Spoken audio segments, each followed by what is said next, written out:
In this lesson, I'm going to show you two different ways to constrain a rectangle. It's a great introduction.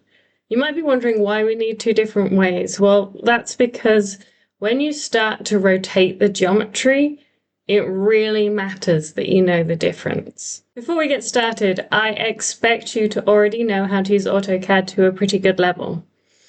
I expect you to be fairly familiar with dimensions and most of the standard 2D tools. I am not going to go through how to make a block. I expect you to already know that. Please bring your enthusiasm and an open mind, because sometimes this can be a little bit annoying when working with constraints. What we're going to cover today sounds like a lot, but don't worry, it's really not that bad. We're going to cover vertical, horizontal, fixed, parallel, and perpendicular constraints. And we're going to look at linear and angular dimensions. Let's get started. Now, you can see that this rectangle is completely unconstrained. That means I can move any point, any angle, any direction, and it doesn't maintain its shape. By the end of this, we want them to both maintain their shape, regardless of how we manipulate them.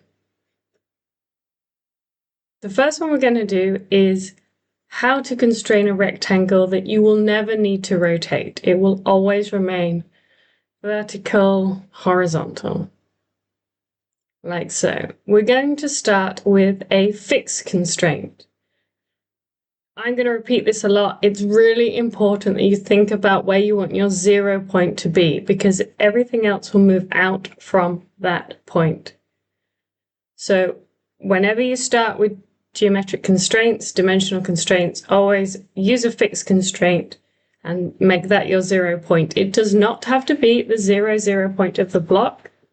And it's really important that you think about that from the very beginning. I'm going to repeat this a lot throughout the course, so get used to it. For this block, we're going to put it in the bottom left corner. And what you can see is once we've applied it, you can no longer turn that point. You can't move it, you can't do anything with it. It is fixed.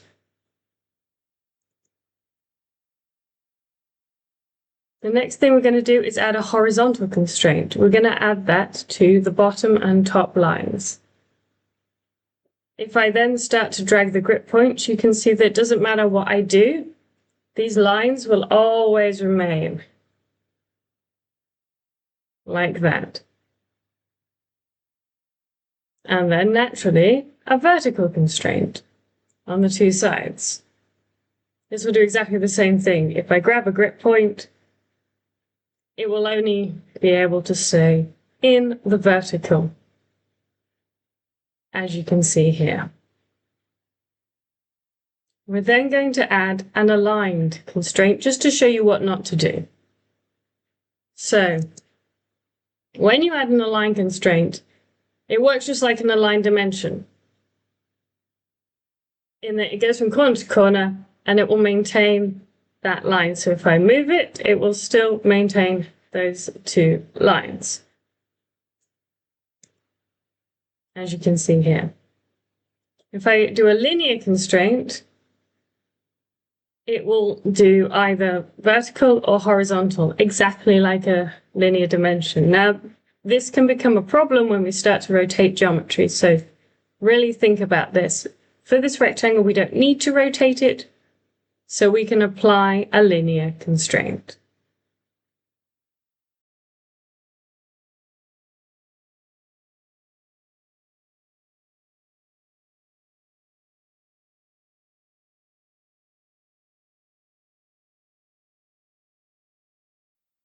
Now we're going to save the changes and see how it looks in model space.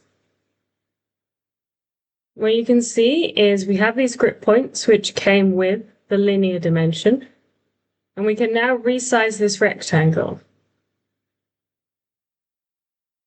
Let's open up the block. I'm going to repeat the same thing. Well, we're not. This time, we're going to rotate the rectangle once we've constrained it, which means we can't use the vertical and horizontal constraints, and we can't use a linear constraint. We're going to have to approach this in a different way. So the first thing that I'm going to do is, again, apply a fixed constraint on my 0, 0 point. As you can see, it has worked. Then we're going to use this parallel constraint. If I apply it to this line and then this line, what you can see is these lines always remain parallel. It doesn't matter what angle, they are always parallel. Let's do the same for the top and bottom. Okay. Nearly there, but we can still change the angle and we want everything to stay at 90 degrees. So we're going to have to apply one more constraint. And that's the perpendicular constraint. That will keep everything at 90 degrees. Now we only need to apply this to one corner. I prefer to use the same as the one that we use for the fixed constraint, as it just keeps things a bit cleaner. The next thing we're going to do is I'm just going to show you the linear parameter and where we might start to get a problem.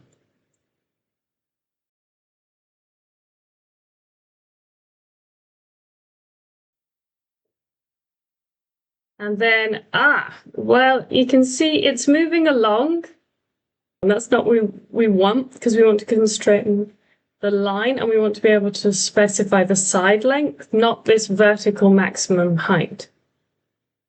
So instead, this time we're going to use the aligned dimension.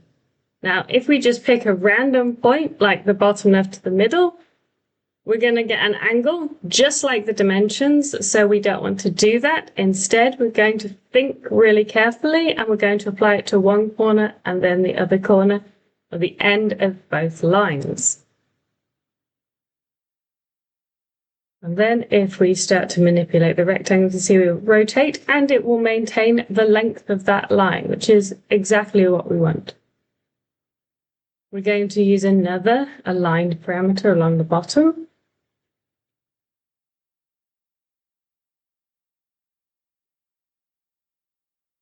Now we can save the changes. And you'll see on the surface, these two blocks look identical. You can manipulate them in the exact same way. However, and here's one I prepared earlier.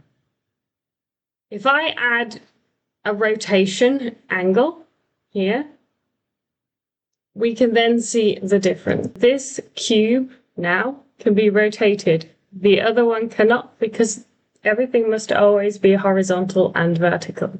And what we find is we can rotate the object and still change the length of the side and the width. I encourage you to try this for yourself and see if you can figure out what the difference between a linear and an aligned constraint is, especially on slightly more complex geometry than just a rectangle. Manipulate the grip points from inside block edit and see where you go before you progress to the next stage. And if you get a bit confused, feel free to ask me questions and I'll do my best to help. Good luck! If you're enjoying these lessons as much as I'm enjoying making them, please check the link in the description.